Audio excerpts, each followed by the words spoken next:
З Украины, з Ровенской области, праз пункт мытного оформления верхних терабяжов, згодно с документами на адрес одной из гомельских фирм, везли 600 мяхов замороженных журавин агульной вагой 21 тонну. Однако у час оформления автопоезда система радиаційного контролю зафіксувала значне перевищення допущальної дози гамма-випромінювання.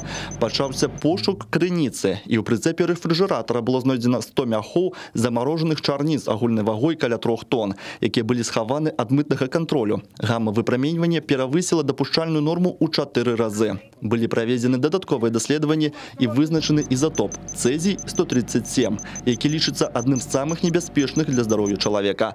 Автомобіль з грузом відправили назад на територію України, об чим повідомили супрацовникам контролюючих органів цієї країни. Друге затримання контрабанди відбулося у пункті пропуску Козловичі.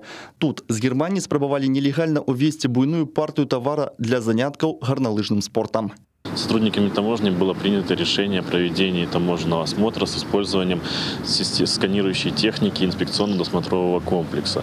В результате таможенного контроля было установлено, что в грузовом отсеке полуприцепа находится на 100 грузовых мест больше, чем в сведениях, указанных в товаросопроводительных документах. В результате пересчета и идентификации товара установлено, что 7000 единиц горнолыжного товара не были указаны в товаросопроводительных документах.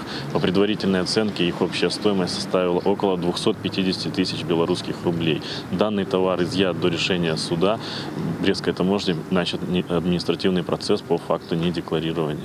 Юрий Печур, Олег Завадский, Александр Сивицкий, телерадиокомпания «Брест».